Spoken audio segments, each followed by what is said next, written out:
شروع اللہ تعالیٰ کے نام سے جو بڑا مہربان اور نہایت رحم کرنے والا ہے۔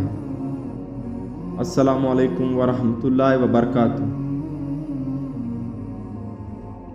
حضرت علی رضی اللہ عنہ فرماتے ہیں، بے شک وہ کام جس کی نسبت تجھے وہ علم نہیں کہ وہ کب آئے گا، مناسب ہے کہ تو اس کے پیش آنے سے پہلے اس کے لیے تیار رہے۔ جو شخص آخرت کو دنیا پر ترجیح نہیں دیتا، اس میں کوئی عقل اور دھیان نہیں ہے۔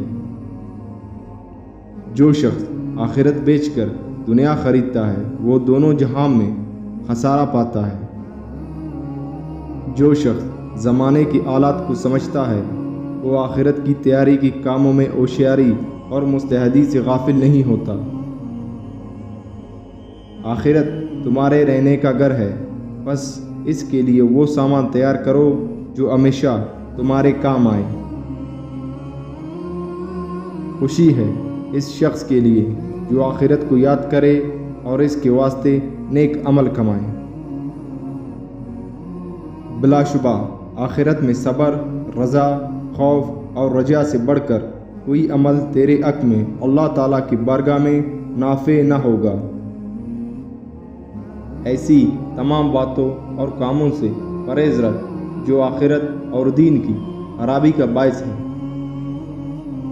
تمام فکر اور کوشش اس بات کے لیے کر کہ قیامت کی بدبختی سے خلاصی اور وہاں کی مصیبت عذاب سے نجات اور بچاؤ حاصل ہو۔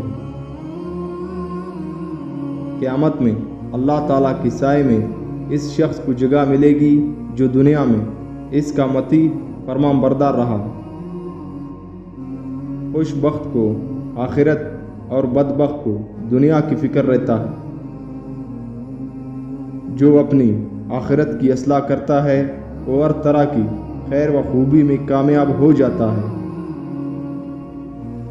خود اپنے نفس کو اپنا محافظ اور نگہبان مقرر کر اور اپنی آخرت کے لیے دنیا سے کچھ حصہ لے لے۔ اس آگ سے بچو کہ جس کی لپٹ تیار ہے، اس کے بھڑک تیز اور اس کا عذاب ہمیشہ نیا ہے۔ بنی آدم جنت کو چھوڑ کر اور کاموں میں مصروف ہے اور یہ نہیں سمجھتے کہ دوزخ کی آگ اس کے آگے بھڑک رہی ہے۔ دنیا سے بے لاگ آخرت کا عاشق اور شہدا ہو جانا چاہیے۔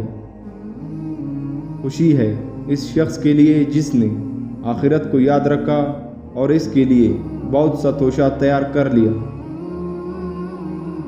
آخرت میں سب سے زیادہ غنی وہ شخص ہوگا جو دنیا میں سب سے زیادہ محتاج ہے۔ آخرت میں سب سے زیادہ حصہ اس شخص کو ملے گا جو دنیا میں کم نصیب ہے۔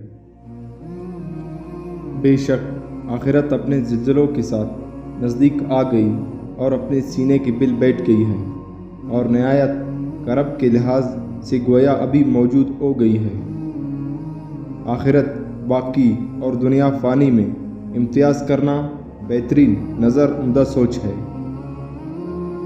اپنے سفر آخرت کی آسامی کا سامان کر اپنے بچاؤ اور نجات کی بجلی کو دیکھ کہ کہیں کوئی بچاؤ کی صورت ہے۔ جو شخص آخرت کے عذاب کا خوف رکھتا وہ برائیوں سے باز آ جاتا ہے۔ کیا کوئی ایسا شخص نہیں ہے جو اپنے کوچ کا وقت قریب آنے سے پہلے آخرت کے لیے توشہ تیار کرے؟ تمام نیکیوں کا خلاصہ یہ ہے کہ انسان باقی رہنے والے آخرت کے لیے کوشش کرے اور دنیا فانی کو حقیر سمجھے۔ جو شخص آخرت کا طلبگار ہے، اس کی نسبت اس کی جنتی امیدیں ہیں سب پوری ہو جائیں گی اور دنیا میں بھی جو کچھ اس کے لیے مقرر ہو چکا ہے مل جائے گا۔ عقل کی خرابی رائے راست سے ہٹاتی اور آخرت کو بگاڑ دیتی ہے۔ اس شخص سے بڑھ کر کون زیادہ نقصان میں ہو سکتا ہے جو آخرت کو دنیا کے عوض بیچ ڈالتا ہے۔ کسی جانے والی چیز کو مت پکڑ رکھ اور کسی آنے والے سے جدائی نہ کر، سمجھ لے کہ دنیا جانے والی اور آخرت آنے والی ہے۔ اس روز سے ڈر جس میں تمام کاموں کی جانچ پڑتال ہوگی۔ لوگ سخت گھبراہٹ میں ہوں گے اور بچے خوف سے بوڑھے ہو جائیں گے۔